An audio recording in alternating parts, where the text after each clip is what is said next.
Hi hello வணக்கம் and welcome back to my channel. நான் உங்கள் எஸ்ஜிகே. ஸோ இன்றைக்கி இந்த வீடியோவில் என்ன பார்க்க போகிறோன்னா, ஒரு லேப்டாப் வந்துட்டு மாடல் வந்து சொல்லிடுறேன். Dell Latitude E6430. ஒரு காமனாக வரக்கூடிய ஒரு ப்ராப்ளம் என்னென்னா, இன்வேலிட் பார்ட்டிஷன் டேபிள்னு சொல்லிட்டு வரும். இது எப்போ வரும்னா, இப்போ நீங்கள் புது ஓஎஸ் இன்ஸ்டால் பண்ணியிருக்கீங்க. இது வந்துட்டு பார்த்திங்கன்னா ரொம்ப பழைய சிஸ்டம். இது கஸ்டமர் வந்து எனக்கு ஹார்ட் டிஸ்கில் வந்து எஸ்எஸ்டி போட சொல்லி கொடுத்தாங்க. நான் அப்கிரேடும் பண்ணியாச்சு. அப்கிரேட் பண்ணி ஒரு 3 மந்த்ஸ் கொடுத்து நல்லா யூஸ் பண்ணிகிட்டு இருந்தாங்க. சடனாக என்ன பண்ணிட்டாங்கன்னா, சென்டரில் கொஞ்ச நாள் யூஸ் பண்ணாமல் அப்படியே வச்சுட்ருக்காங்க. ஸோ இது வந்து சில நேரத்தில் பயோஸ் அந்த பேட்ரி இஷ்யூஸ் இருந்துச்சுன்னா ஆட்டோமேட்டிக்காக சின்ன சின்ன வேரியேஷன்ஸ்லாம் உள்ளே ஆகிடும். ஸோ அந்த காரணத்தினால இப்போ நான் புது ஓஎஸ் போட்டு கொடுத்ததுனால அவங்க சும்மா லைட்டாக யூஸ் பண்ணிவிட்டு அப்படியே எடுத்து வச்சுட்ருக்காங்க. ஸோ இப்போ ஆன் பண்ணி பார்த்தா இன்வாலிட் பார்ட்டிஷன் டேபிள் வந்திருக்குன்னு சொல்லி கம்ப்ளைண்ட் வந்து எனக்கு ரிட்டன் கொடுத்துருக்காங்க. ஸோ இதுக்கான மெயின் ரீசன் என்னன்னு பார்த்துக்கிட்டிங்கன்னா, உள்ளே வந்துட்டு லெகசி அண்ட் யூஇஎஃப்ஐன்னு சொல்லிட்டு 2 பூட்டிங் ஆப்ஷன்ஸ் இருக்கும்.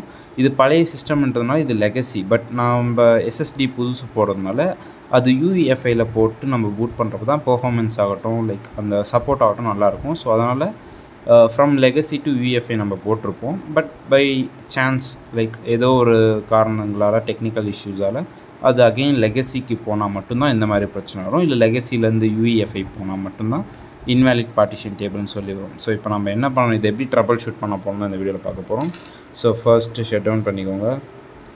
ஸோ தென் ஆன் பண்ணிவிட்டு பூட் மெனு போகிறதுக்காக F2 ப்ரெஸ் பண்ணிக்கிறேன். நான் F2 ப்ரெஸ் பண்ணேன். டெல்லோட பூட் மெனு வந்து F2. ஸோ பயோ செட்டப்பில் வந்தாச்சு. இப்போ நம்ம இங்கே வந்து பார்த்துக்கிட்டிங்கன்னா உங்களுக்கு பூட் சீக்வென்ஸுன்னு சொல்லியிருக்கோம்.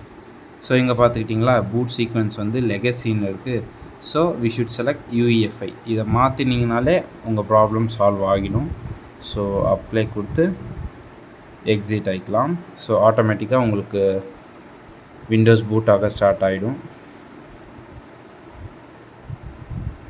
வெயிட் பண்ணி பார்ப்போம். பூட் ஆகும், வெயிட் பண்ணுங்கள்.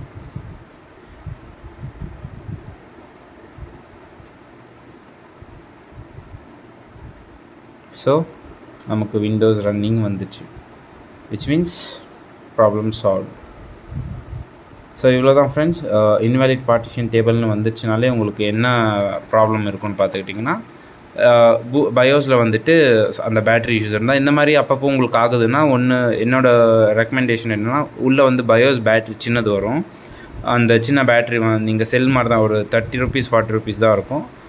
நீங்கள் இன்னொரு யூடியூப் வீடியோஸ், மற்ற யூடியூப் வீடியோஸில் கூட உங்களுக்கு எப்படி பயோஸ் பேட்ரி மாற்றுறதுன்னு சொல்லி சிம்பிளாகவே இருக்கும். என்ன பார்த்துக்கோங்க. இல்லை நானே அந்த வீடியோவும் போடணுன்னு சொன்னால் கமெண்ட்டில் மென்ஷன் பண்ணுங்கள். நான் அதையும் எப்படி பண்ணுறதுன்னு சொல்லி உங்களுக்கு ஒரு வீடியோ தனியாக ஒரு வீடியோ போட்டுருவேன்.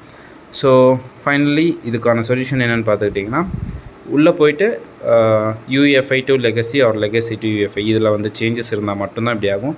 இல்லைன்னா அதுவும் பண்ணி பார்த்துட்டேன் ப்ரோ, எனக்கு இன்னமும் சொல்யூஷன் கிடைக்கலன்னா ஒரு தடவை ஹார்ட் டிஸ்கோ இல்லை எஸ்எஸ்டி நீங்கள் எது வச்சுருக்கீங்களோ உள்ள லேப்டாப்பில் இருக்கிறத எடுத்துகிட்டு ஃபார்மேட் பண்ணிவிட்டு அகெயின் புது ஓஎஸ் ரீஇன்ஸ்டால் பண்ணிவிட்டு பாருங்கள்.